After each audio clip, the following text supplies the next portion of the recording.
y'all. Welcome back to the Yes We Can podcast. I'm excited today for you to meet and learn from my dear friend, Matt Fleshman. He is a fellow entrepreneur here at Adventure Unknown and someone that I really respect and have, enjoyed our friendship since we met each other a couple years ago. I agree. So thank you for coming on the show today. You're welcome. Thank you for having me. And I'll also mention he made me go casual today. I did. So I'm a little uncomfortable because normally I'm dressed in my never enough boutique clothes, but today I'm going comfy. We're pushing you out of your comfort zone today. You are. Right? Yes. It's okay. It's all right. It's okay. You're going to look great. Well, it's fine. I'm comfortable. Good. That's the key. Yeah. Yeah. So tell us, Matt, who are you? Where are you from? I always like people to get to know my guests from the start. Sure. Yes. So my name is Matt Fleshman. I'm a St. Louis native, born and raised in St. Louis. I grew up in Dogtown. So went to, for people in St. Louis, went to St. James the Greater grade school. Everybody's going to ask, where did you go to high school? I went to St. Louis University High School. So Junior Bills. There you go. Married. I've got 4 children. I'm a serial entrepreneur. Have been since 1997 when my parents got into the restaurant business. It was like my first introduction into business, right? And I've been hooked ever since. I love it. I love it. So I definitely want to talk about what you're doing now and how you're helping others. You're helping me, coaching me, which has been awesome, and truly have been a champion and very supportive from the start. And so I want you to know that I appreciate that. No, I listen, your story is, I think if people don't know you and know your story and know the personal challenges you have to go through, I mean, you inspire me. So it's the other way around, I promise. Well, thank you. You're welcome. But speaking of stories, I do want you to talk there. You had some really challenging things happen. Yeah. Earlier in your life. It did. So do you mind sharing that? Yeah. So, before I was a fireman, all right, and the fireman life, because you only really work like 10 days a month, it helps a lot. A lot of firemen are entrepreneurs because you work for a period of time, 20, 25 years, and you can retire with a pension, and you're only there 10 days a month, so you've got plenty of free time. And now a lot of people also have a secondary job at a private ambulance or a smaller fire department, which I did as well. But I was always that serial entrepreneur. But unfortunately, on a very fateful day back in 2014, 2 weeks after my youngest child, Max, was born, my wife was sitting at home with those 4 children postpartum, and she got probably the scariest phone call of her life. And that was in the middle of the day. My partner, who is also Max's godfather, had to call her to let her know that I was struck by a vehicle while we were running a call. I was very significantly injured from an orthopedic standpoint. Thank God there was no, I didn't hit my head and have that. But that's where one of the gigantic scars comes from, because it caused a really significant spinal injury in my cervical spine that resulted in some level of paralysis in some areas. It was extremely scary. Yes. And it forever changed the course of my life. I didn't realize it that day. I thought, I'm just banged up. It's no big deal. We'll be fine. Maybe a surgery and we'll be okay. And that was just unfortunately not the case. And that I truly think was the one defining moment in my life where like I said, at the time I didn't know it, but it truly changed everything that went forward for me in my life. And, it's when you're faced with something like that, the immediate need is obviously, as a father, was not to worry about me. I was so worried about my wife. What is she thinking? But it really changed how I looked at everything, the relationship with my wife, my family, my kids, questioning a lot of things. And so, it started, you think, well, okay, it couldn't have been that big of a deal, right? But that injury was a 5-year recovery. And it wasn't just a single surgery, right? So here we are. We just had child number 4. I've got, a 10-year-old, 10-year-old, an 8-year-old, and a 2-week-old. Oh, and by the way, your husband, he's going to have to be in a nursing home for like a period of time for recovery and rehab. It started off with one surgery, and that was, I actually had 2 surgeries at one time, my neck and my low back as basically my entire spine. What happened? How did you get hit by a car? Well, it's actually on video, believe it or not. I was I was working my part-time job that day at a local private ambulance company here, and I worked on a specialty truck that did very acute transfers. So basically, if the helicopter couldn't fly you, that's what the trucks were to do. And we did a long-term transfer, and we were dispatched to pick somebody up, and we brought them back to a local area hospital. And when we were done with that call and we were going to go in service, we were dispatched to another emergency at another hospital because we did emergency hospital transfers.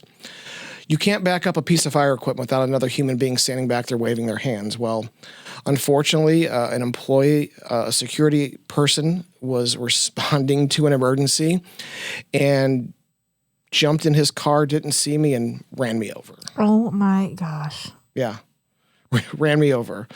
And what's weird is, you know, I was in a situation with my injuries that I was already at one hospital. I was sent to Big Barnes. You're kidding. Right? So oh my gosh. It was a very faithful day. I could not feel my left arm, which was very scary. Yes. There was other parts of my body that I could not feel. So it was devastating. Yeah.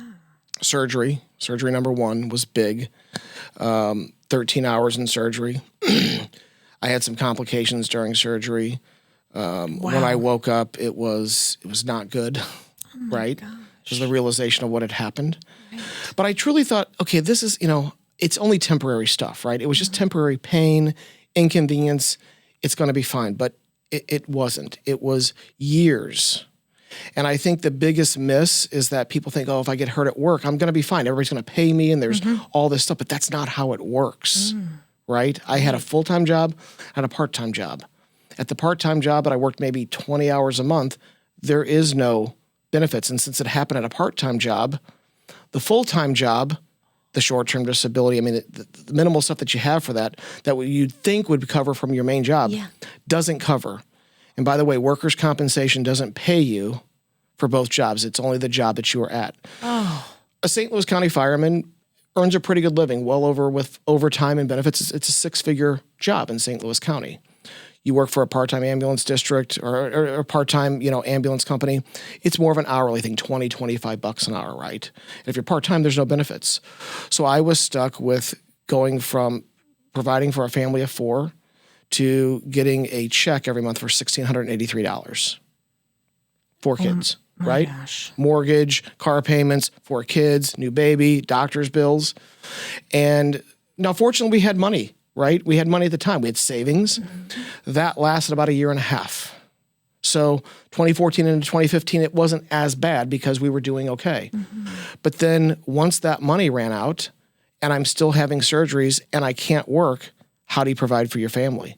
Now, how was your wife during all this? Was she, I mean, just beside herself? And no, I mean, I'm very lucky that my wife is someone who understands that, listen, we're married, right? That's sickness and health type of thing. Till death do us part. Now, we were in our 30s, and so obviously you don't really think about it, and you know this very well, right? Yeah. We don't think in our 30s we're going to be caring for our spouse. No. Like mentally in our 80s. Of course, someone, yeah. That totally makes sense. Right. But when you're now facing, so you know this in real life with your situation with your husband, you now go from wife to caretaker. And that, no matter how much we try, that changes the dynamic of a relationship. It does. Right? I mean, husband and wife is one thing. Caretaker and wife is a completely different thing because you're not only the caretaker for yourself, but for now your husband. And the children. And the children and their lives, where you had 2 people to run kids to wherever and to fill in and do whatever. That's now off the table. And by the way, it's off the table for an extended period of time. She was my rock. She was the reason why I was able to survive because while there was physical pain from surgeries and rehab, the mental capacity, the mental portion of this, for me, I think was the biggest impact. I was going to ask you. Yeah, it's. I would love to tell you, at first you can stay very motivated. But once real world hits in that you realize that now you have to ask people to help pay your mortgage, right? You've got Christmas coming up. You have no money. I mean, if you don't have money to pay your rent, how are you going to afford Christmas? So all these practical things that you've always done throughout your entire life are now at risk. And, obviously, since I was hurt at work, there was a legal case involved with it, but that's still years away. And people think, oh, you're going to get rich off these. You don't get rich off of this stuff, right? So we had to figure out a way to survive for 4.5 years. And it was the most humbling experience of my life because I went from somebody who provided for a family to now who is on food stamps. Wow. Who, thank God for the St. Louis County Police Department in the city of Fenton. They paid for our Christmas one year. Oh. Another year it was the church. And we had parents in that, but our parents aren't wealthy. They're helping us out the best that they can. But, only to agree, they can't pay 2 mortgages and 2 car payments and everything else and take care of 4 kids. But we figured out a way. Mm-hmm. We figured out a way. It was not fun. Yeah. I wouldn't wish it on my enemy, but it humbles you. Mm-hmm. And I think being humbled was something that I needed. So that's why I'm saying it literally changed every component of my life. I remember when I try to get down on myself today, it can be way worse. Way worse. Mm-hmm.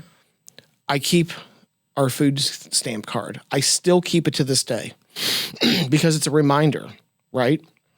That life is, you're going through life and you think everything is perfect. And then one day, that's over. That's over. And you and I were talking the other day in your office about how it's not if something tragic happens or if something, monumental happens in your life, it's when. It is when. Whether it happens to you early in life, if it happens to you midlife, it's just a matter of time before, unfortunately, that something is going to happen that's going to upset your entire world. Mm-hmm. The question is, what do you do afterwards? Mm-hmm. And let me tell you, there was a period of time where I was down on myself. I was the whole victim mentality. Everything is against me, right? Mm-hmm. Why did this happen to me? That's the first question. Fall into that. It is. And that's when depression starts. I know. Fortunately, I had a very good support system. And I knew having a little bit of healthcare background kind of helped a little bit because I knew I was starting to become very, very depressed. Yeah. And when you're depressed and you're mad, it changes every aspect of every relationship you have. Because when you're angry people like to see other people angry, right? Especially when they're seeing joy. So I knew I needed to get help. And I did. I went for 4 years. I saw a psychiatrist. I saw a counselor. To help me basically build skills that at the time I thought this is ridiculous. I don't need to be doing this. I'm not crazy, right? I was ashamed. Why am I going to a therapist? Why am I going to a psychiatrist? Why am I on psychiatric meds? But I realized that without that, I probably wouldn't be here today. Seriously, I wouldn't be here today. Now, was it PTSD or what? Yeah, ultimately for me, it was really PTSD of the situation, meaning this one event that I could pin and say, this is something I didn't even do. So I was angry, right? I was minding my own business, working my job. You got run over by a And I got run over by a car, right? So it was really easy to point a finger and blame and be mad. And this is the reason why everything is here. But what I also found out is your mortgage company really doesn't care. Right? They don't care that you got run over by a car. They do feel bad for you. Of course. But pay the bill. The mortgage is still due. The mortgage is still due. So that even bolsters your ability to be mad because, you're putting it on me, but I didn't do anything, right? I had all the right insurances for the other job, but I didn't think about it for this one. So after years of therapy, and I was able to connect with a great guy here. His name's Steve May. And I was really hyper-focused on that anger. And he said, the thing you have to understand is your situation is only temporary. You already know, they've already told you and you're seeing it. I think that's a weird thing because in between these surgeries, you kind of get okay. Like you're feeling better and you're starting to become more functional, right? But you still can't go back to work. And he said, we have to get you past this feeling that, again, is only temporary. You are going to get better. You will be able to return to work in some capacity. I know that doesn't help you now, so we focused on that. And we focused on understanding why I was mad, right? And getting over, okay, something happened in your life that's beyond your control. By the way, it's not the last time that's going to happen. There's going to be a series of events over your entire course of your life that you have literally no control over, but it's going to impact every component of your life. Yeah. And that was a paradigm shift for me to even start thinking that way, where I was in that space. So over time, we use something called EMDR. We kind of talked about it. Yeah. Doesn't work for everyone. But for me, it worked. Do you mind explaining to our guests what EMDR is? Sure. It is a process of hand and eye movements, right? At least the way that we did it, to start disrupting thought patterns in your brain. We were just retraining my brain to no longer identify with a situation as a source of anger. And at first I thought it was BS. I didn't think it would work. It took about 6 months and it worked. Awesome. But even after it worked, you're now in this mindset of, okay, I got past it, but it still didn't change my situation. And I finally went to my doctors and said, I'm as good as I feel I'm ever going to be. I don't really care what you have to say. I'm taking my life back. Without that therapy, without that process, I don't think I would have gotten there. Yeah. And that is what has, ever since then, has fueled me going forward. I love that. Yeah, I did some EDMR during Kyle's battle and shortly after. People are like, does it work? I don't know. I mean, I was fine for the year after. But yeah, I've heard it works really well. I think the takeaway is, when you are faced with whatever your situation is, and everybody's situation, I do believe everybody's situation is unique, right? Because it's unique to you. Things that happen to you don't really impact me. Right. I mean, I can be empathetic towards you, sympathetic, I can help you, but I'm not living your life, right? So everyone's situation is unique. And I think the moral of that story is get help, reach out, find resources, get a friend, have somebody help you get past where you're at. Because if not, you are going to be forever stuck in a cycle.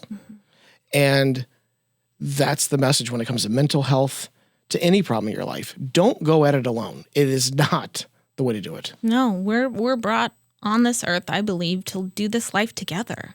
Agreed. And we all have a purpose and a meaning, which is why we're here. It can be hard though. Therapy is expensive. It is expensive. It can be hard to find that help, but there are support groups that are free. There are therapists that take people on a sliding scale. Right? Some therapists still take insurance, some don't. But I agree with you. I encourage anybody who needs help to get help. Well, and remember, I totally get that there are people that cannot afford mental health therapies and help and medications, and that is sad to me. Right? That's like a whole other podcast. But remember that you can also find therapy in other ways. Your church, a pastor, a friend, anyone that's just willing to listen, and I think help you understand that a lot of your decisions are based on emotion, right? It's an emotion of a situation. Yes. Identifying that it was a temporary situation. And even if that temporary situation of my physical condition wouldn't change, I still have opportunity. I had given up on myself. And it took a lot of time to be confident in me. Right. So that's the message, that you have to start somewhere. You have to find someone. And a good place to start, even what we did the other day, is grab a friend and go on a walk. Because walking gives you bilateral stimulation. And if you're sharing how you're feeling in your story, it helps to process as you share. And you're getting bilateral stimulation. And with somebody who cares about you, that's therapeutic. Without question. And especially if you're outside. And that's a big one about just staying indoors, but just getting out in physical movement. That was the one big thing, just the natural feeling of doing it. But I agree, the walking and talking helps. And that's where also my spouse came in, because she was there. She was there during the darkest moments, right? Yeah. And so having that relationship, I think, was critical. So if you don't have that relationship, hopefully you can find a friend. Hopefully you can reach out. But this sounds a little weird though. A lot of people can connect with you online. I don't think there's anything wrong with getting online, being vulnerable, and just testifying to a camera. You probably will get more support from complete strangers and build a community around yourself. And that's, I think, the thing is that when you're feeling hopeless, it doesn't seem like there's ever a solution. There are solutions. It may not seem like the practical solution, but you have to try. That is the biggest thing. You have to try. And being vulnerable and sharing your story, there's going to be a lot of people who probably feel the same way. They do. And either are at that point in their life, have been in that point, or will be at that point. So I totally agree with you. In the world that we live in, the technology that we have and the connections that we make online, the opportunities there, I 100% agree with you. And I think that's why I have this podcast, right? To allow people to share their story, provide a platform so that other people can be inspired and know they're not alone and know they can get through tough things. Absolutely. Yes, we can. Yes, we can. No, I think it's a valid point that there are people, thank God, like you that are trying to build communities to understand that you've faced I look at your adversity versus mine. Mine was nothing because it was just temporary. In many ways, if you look at it, the change that occurred with the death of your husband, that's not temporary. It's not. That's a permanent issue. And I think for me, I want to hear like how did you overcome that realization? Because again, mine was temporary. Yours is not. Yeah. Well, the second year is when it hit me, reality hit.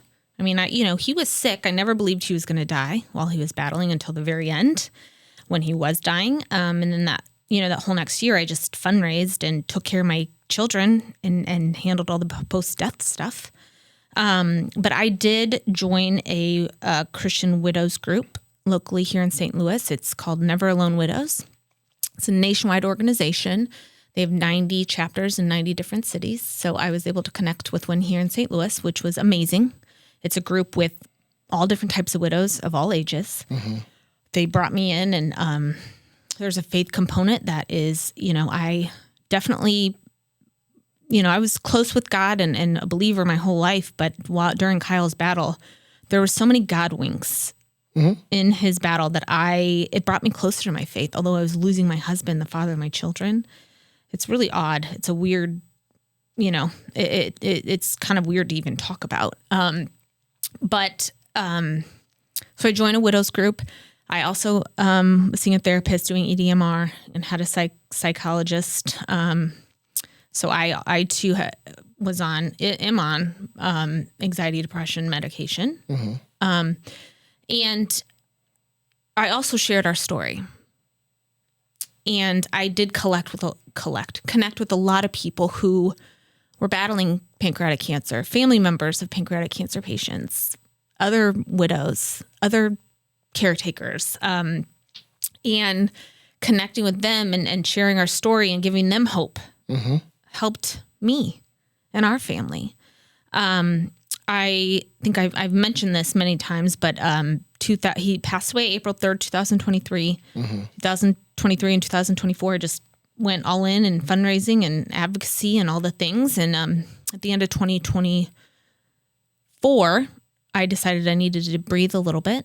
And 2025, I started the year very anxious because I had slowed down. And everything came and hit me like a ton of bricks. You weren't focused on the task anymore. No. And I think that is important about regaining, understanding where you are at, but understanding that you still have to move through life. That was, I think, probably the biggest interrupter for me, is that I didn't have the ability to continue on a normal life. And, we've talked about therapy, and I think the one message is for people, and I see this today. It is okay to say that you're not having or not feeling a certain way. It's not embarrassing. I think more people probably should reach out and find connections, find ways. You talked about, when something really bad happens, it tests your faith in your faith. And I think that's normal. But I think I would love to say, I say that this happened to me not through my own fault, and not that I did anything to do it, but I think there was a purpose behind it. I think for me, why this happened, if you want to get back to a why, and I don't know that you can even come up with a why for why this happened to you, but I think the why this happened to me is because I needed it. Right? And I know that's crazy to think. You needed to be run over by a car. You needed to have all these surgeries. You needed to end a career, right? Right. But it did change me, because the person who I am today is a direct result of all those lessons that I learned. Yes. I viewed the world completely differently then. I look at the world through a completely different lens, because I understand that, and I say this a lot now that the older I get, we don't have infinite time. Time is very finite. And the older that you get when you're 50, I know I said this, people are like, are you crazy with this? But middle age is not 50. Middle age is 38. Average human lives 76 years. So why are you waiting to 50 to have a midlife crisis? Have the midlife crisis when you're 38, meaning understand that you are halfway through, most likely, that you have very limited time. And what are you going to do with the remaining time that you have in your life? Are you going to waste it doom scrolling TikTok, being angry at the neighbor or the guy that cuts you off in traffic?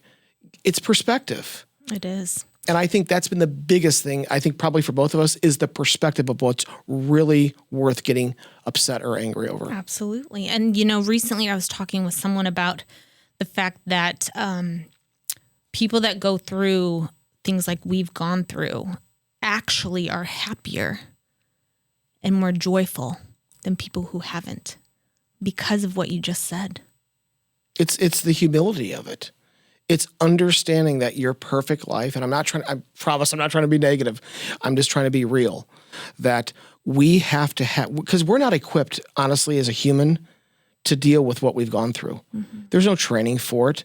We were kind of raised, our parents, our parents' generation, they are a generation to where depression and anxiety and mental illness or whatever you want to discuss was embarrassing, yes. And we don't talk about that. No, I'm fine. We're fine. Everybody's fine. Everyone's fine, right? And it's fine. And you're not fine. What are we having for dinner? Correct. Yeah. That is not a way to live through your life. It's not. And so that stigma needs to be shaken. Yeah. Because if not, you could be miserable the rest of your life. Yeah. It's isolating. It is. And being in your own head is scary sometimes when you're going through these, Yeah. It truly is. And I think that the narrative has changed around mental health, thank goodness, the last, few years. And I think it's saved lives. Without question. I think that the biggest thing that platforms like yours do is letting people understand and know that there is a chance after something bad happens, right? It's inspiration. And my message, my hope for anybody, that watches this podcast, your podcast, is I get that things are going to happen to you. We get that, and it's horrible, and we're here to support you. But you have to, meaning you, me, we, have to take the right steps to get past it, because if not, it's going to define the rest of your life. And that event can define it in one of two ways. It could be the one defining event that literally sends you down the path that you don't want to be for the remainder of your life, or it gives you a slice of some reality and some humble pie. Yes. And it makes you understand that life is challenging. Things are going to happen no matter how much you plan, right? Because you're probably like me. I was a control freak. I want to control every aspect of my life. And we thought we were in control. Right. Oh, absolutely. Right? Until you're not. Until you're not in control. And I think that's where the faith component comes back in. 100%. Okay? Once you realize you're not in control, it helps you get past a few things. I'm not saying it makes it better, right, but it helps you start.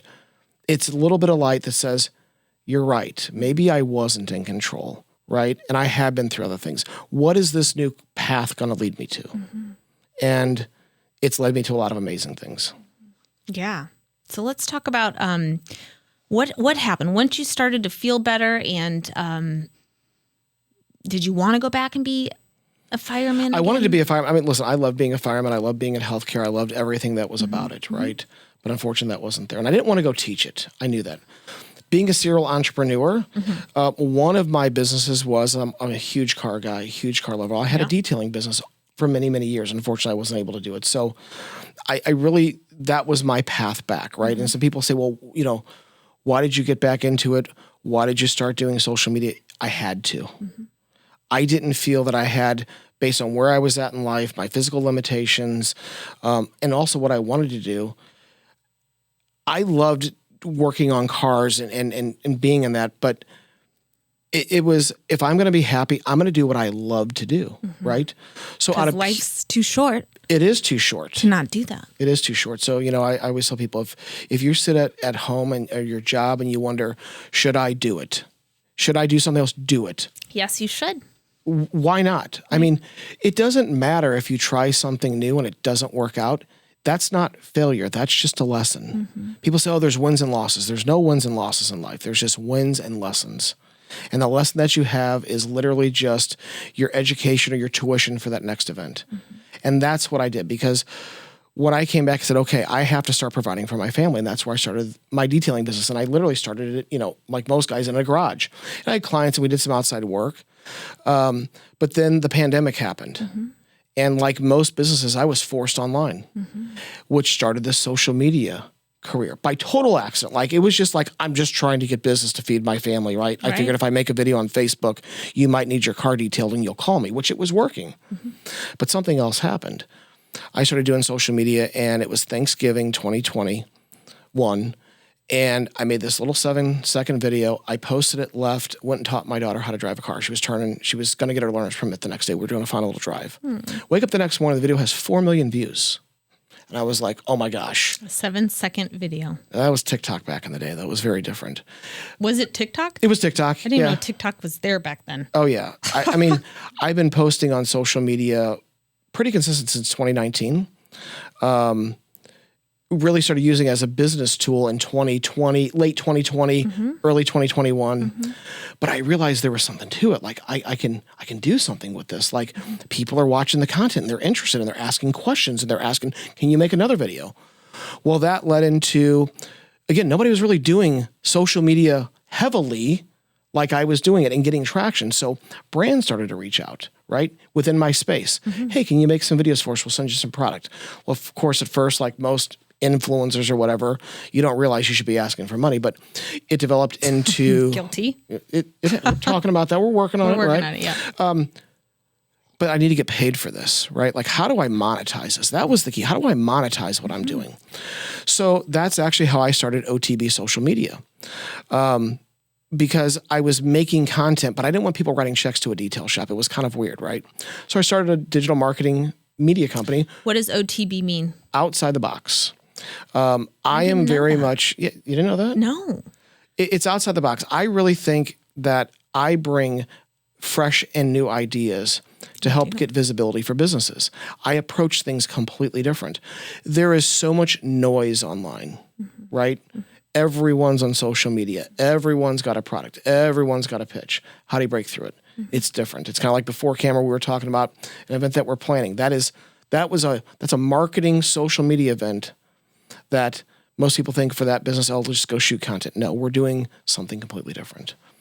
But what started to happen is now that I realized that I had a business and the people were starting to buy things online, I started to sell products online. So I had the operational portion of the business, which you came and got the car taken care of, but we had this entire other side where we sold products. Like car products. Car products, so detailing products, ceramic coatings, waxes, tire. I mean, if it could make your car look better, we sold it, right? And it allowed me to scale that into a full-size operation. We had a 7,000 square foot facility. We were doing trainings. We were doing product sales. And, you know, again, through necessity and through accident, that I was motivated, honestly, because I had no other choice in life, from this particular event that happened in 2014, literally launched and scaled into every single thing that I do today that allows me to provide for my family and be available. Because, you know, I mean, I know everybody says when you're self-employed that, you know, you get to pick and choose your schedule. That's true eventually. To some extent. But in the very beginning, it's not. Okay, right. So please don't think I'm just going to quit my job and it's going to be all sunshine and roses. Easy. It's not, right? Right. But it's now allowed me to be more flexible because I have aging parents. My dad needs to get to the doctor, right? Yeah. I've got three out of the house, one still in the house. Max has a couple of challenges, so it allows me to be free with them. So it allowed me to create the life that I wanted, that I honestly never knew was possible, all because of some event that occurred, you know, 11, 12 years ago. Changed the trajectory of your life. It did. There's a movie, and I'm trying to think of the movie. It's got Jim Belushi in it, and he didn't like his life, and his secret angel came to him and said, I'll give you the exact life that you want. And he started living the life that he thought he wanted. And it wasn't what he thought it was going to be. And so he goes back to the angel and he goes, what happened? Why is my life so different? He goes, it's real simple. This was your path in life. But right here, something changed. You said you wanted to change, and I gave that change. So as opposed to getting married to your wife and having your kids, you married a different wife, you had a different set of kids, and it left you into this different way. And I think that's like the most practical explanation of all these events that have changed. That one defining moment changed the entire course of our lives. Your life, my wife's life, your children's life, everyone. Yeah. But look what it ended up, in your situation, look what it ended up doing. I mean, look at the cancer research, the people that hopefully through your hard work, the people that you're associated with, it might save someone else's life. Yeah. And truly, you know, it all comes back to Kyle saying yes to an experimental treatment. Him saying yes and being patient number one is what's changing lives. And it has saved people's lives. There are stage 4 cancer patients, pancreatic, stomach, or gastro patients, cancer patients whose cancer is non-active. Stage 4 patients because of this study. So I don't know the specific study, but the physician, the orthopedic surgeon that fixed my neck, my back, literally gave me my life back. Got stage 4 pancreatic cancer, and he's a survivor. He's a local doctor. I don't want to say his name, but... Seriously? Yeah.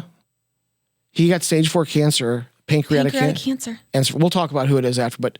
Yes, I need to know who this is. Yeah. You've never mentioned this before. A little surprise on your podcast. I love it. But, you know, it's true that you probably would have, I mean, obviously would have never done it, but I mean, look at the impact that, because unfortunately of your husband's death, look at all the lives today that you're touching. That never would have happened without Kyle's sacrifice. It wouldn't. And it's a hard pill to swallow, but I do feel like God's in control. And ever since I've been able to say that and really believe it, it's this huge weight that's lifted off me, where I don't feel like I'm doing it all alone. That he is actually guiding me, and I'm just trying to listen to him and follow his path and his lead. And he gave me these 3 children to parent and be their mom. And for whatever reason, you know, Kyle and I waited to get married and found each other and fell in love. You know, he gave me Kyle for those 7 years and then took him away. And I just have to trust and believe that, you know, there is a plan, and that losing Kyle is saving and will continue to save lives. And his legacy will live on for generations and generations. And it'll be something my kids can have and help and just know that their dad, you know, he was a hero. He was a hero. He was a hero. And God chose me to be his wife for a reason. And that's, I guess the point is we both were faced with these 2 things in our lives that changed the trajectory. And at the time we questioned the why. Stop questioning the why. Give yourself to the process. Understand that you're probably not in control. Because out of tragedy, it's made positive impacts in our life. For you, I think it's the satisfaction of probably knowing that your actions are helping other families hopefully not have to ever go through with what you did. And for me, I'm a happier person. I think I have a better relationship with my wife and my children, and I'm more adapted to being able to take care of them because of that situation. But it also gave me a lifestyle and a life and a career that I probably never would have thought of. Right. From firefighter to social media guru. Yeah, but I mean, I've been a cyclical entrepreneur. That's the thing. Like, that was the best part about being a fireman. And we've owned restaurants. I've had a mortgage company. I did some crazy stuff during the pandemic. That's probably a little. I don't even think you know this. Oh boy, another bomb drop. Let's hear it. Well, early parts of the pandemic, right? Yeah. A lot of people passed away. All right. Because of the pandemic. Because of the pandemic, oh yeah, in the very early stages. And I knew someone that owned a funeral home. And it's kind of a touchy situation, but you know, they needed someone who, because of how many deaths that were occurring, firemen that were unfortunately you're never used to it, but we see a lot of things that other people don't see, right? Right. So it was we had a business to transport people from wherever they were at to a funeral home. And we did like 3,000 of these in a year. Normally a funeral home might transport a couple of hundred people a year, right?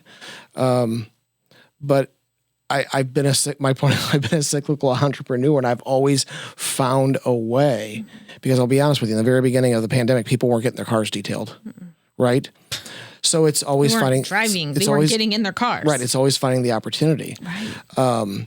But the reason why I bring this up is that was another time in my life where by helping other people, I thought, okay, it's no big deal, but we were having a contact and be with families, right?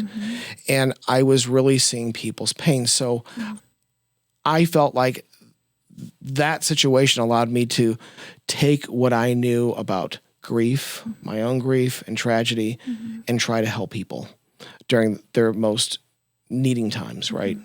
So it was a very interesting experience. We'll have to, that literally could be an entire podcast about that entire situation. But the point is, I've always been that serial entrepreneur, and I've always just figured out a way. Which concerned me, because when I was hurt and I was sick and I was injured, I wasn't willing to find ways, right? It wasn't who I was, which I think is why I felt so disconnected. Right. But yeah, it's being the entrepreneur, I think, permanently, because everything that I was doing was always a part-time entrepreneur type of thing. Right. But doing it in full-time, in real time, it's the most amazing thing I've ever done. I love it. Well, you're good at it. I'm trying. Can you talk about what it is you're doing today? Yeah. So OTB Social Media, I founded it in 2021. We are a full-service marketing, ads, digital services, AI growth company. And what we actually started out being in 2021 is honestly completely different than what it is today. AI is moving at a very, very rapid pace. And there's a lot of things that we used to do for businesses that now can be accomplished with AI. So my approach when I approach businesses is, I think, completely different, because it's all about understanding the business, who that business is, what is their brand's position, their identity, what do they offer to clients? Because many small businesses, and that's who I love to work with, is small businesses, because I've been the small business that sat there and tried to figure all this out on his own and spent money and time and frustration. Don't reinvent the wheel. No, there is help out there, right? So my entire mission is to basically just help small business owners be more efficient, more visible, make more money for both themselves, their employees, so that they have more free time with their family.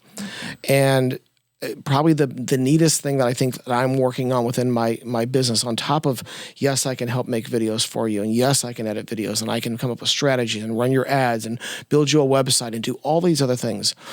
But it's been the work I've been doing within AI workflow automations. I'm working very, very hard to try to come up with the ability for a workflow to take over just everyday tasks in a business that business owners have to do no matter what. Like, somebody has to do these tasks, but it can be automated. Let me stop you there. Yeah. So there are people like my parents and older generations that are like, AI is ruining life and taking away jobs, and they probably comprehend that it is helpful in some way, but it is taking away jobs. So what do you say when people bring that up? It is taking away some jobs because it can replace humans. I think that's personally a mistake, as somebody who is deeply involved in AI and AI generation and workflow and understands it. Where AI is at today, May, whatever date is, 2026, it's a great human assistant, because AI is not perfect. AI works off of just data. What AI lacks is human intuition. Just because it's giving you data, it doesn't mean it's right. Right? AI doesn't have that gut feeling. Like, it can give you all this information to make a business decision, but I know my gut feeling of doing something for 30 years far exceeds and whatever artificial intelligence. So I say this all the time. See, you and I both have AI. It's called actual intelligence, right? We have actual intelligence based on the real world, where AI works in a computer model based off of data. So it's a great assistant. For older folks that say they don't use AI in that, if you've got a DirecTV, Guess what? It's called Gemini Air. And what you thought you were saving as your favorite programs actually was selections to show you AI-generated ads. It's coming. It's changing. I think the message with AI is to understand that today it's a great assistant and to use it for an advantage, but don't fully trust it. Right. Or lean on it.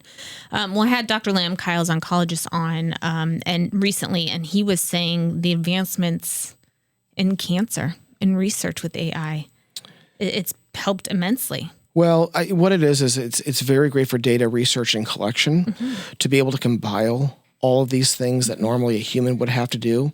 That's where I think it's going to be great for humans, is that it's going to allow us to spend our brain time on the real task and let AI take care of data collection. So that's amazing. I would actually love to hear how that is integrated. Yeah. Well, I can get you hold of Dr. Lim anytime. Always. Okay, so OTB Social. Do you still have your media or your auto detailing company? Nope. We had a portion that we got that we were able to. Somebody else wanted to take a portion of that business, and I closed the operational side last year, which. We could always talk about that. I mean, that first, I thought at the time, again, that was the worst thing that ever happened to me because I was going to close a portion of a business. And again, it wasn't. Things are not what they appear to be. I promise. It's in the moment, things seem like they're the worst things in the world. I promise you, those things that seem like the worst things in the world could be some of the most transformational times of your life. Right. Totally agree. How do people get a hold of you? Simple. Always go to our website, otbsocialmediastl.com. You can follow me on social media, so Matt Fleshman, just on Facebook, on TikTok, Instagram, YouTube, you name it, OTB Social Media. Check our Google business profile. I made a video today that says, even though I make 2 to 3 videos a day for many, many years talking about what I do, people still walk up to me every day, single day that know me and say, what do you do again? So just check out the socials. That's the key. Yeah, and small businesses. Small businesses, small to medium-sized businesses. Okay. Call. If you're having questions, listen, 26 is a rough year for small businesses. Yeah. There's a lot of challenges right now. There are solutions that don't necessarily cost a lot of money or don't cost any money. You just need somebody to help guide you. So I'm here to help small businesses. Awesome. Well, thank you so much for coming on the show today. Thank you for having me. It's been fun having a conversation with you. Always. As always. As always. And I appreciate all the help that you're doing with me, too. Big things to come with you. So I'm very impressed by with your ability to just, when I give you something, say, hey, make this small change. Like today, the outfit, I said, we've got to get more casual. All right. It's just 2 friends talking. It's just 2 friends talking. You're right. Okay. One last thing, Matt, if you were to tell our viewers one thing you want them to take away from this conversation, this podcast. Sure. My message is pretty simple. Life is unpredictable, okay? No matter how much you try to plan for it. Understand that the most important thing to do when you're faced with a challenge is understand that most likely it's just temporary. Even if it's not temporary, that there are resources, there is help. And don't let it take you down one road that you don't want it to go. Be in control of your life, right? Yes, we can. That is the mantra. Control what you can control. Control what you can control. Don't stress about what you can't control. That's probably the biggest thing. Stop worrying about everything that you have no control over. Focus on your family. Focus on your life. Focus on your parents, your friends. Focus on positive. That's the key. Love it. Well, thank you so much, Matt. You're welcome. I really appreciate your time. Absolutely. Awesome. Thank you to everybody for watching today's episode of the Yes We Can podcast. We'll be back next week, Tuesdays at 10 a.m. Central Standard Time. What if you could start your day feeling loose, relaxed, and ready? Deep hydrotherapy right in your backyard. Relax with your family or friends, or work out with our Michael Phelps Edition Swim Spas. Worried about maintenance? We have factory-trained service nearby whenever you need it. Plus, we're here for you long-term if you have any questions or need to refill supplies. You can even test spas at our showrooms. Spas and More, A+ rated, locally owned for 20 years. We put the in spa.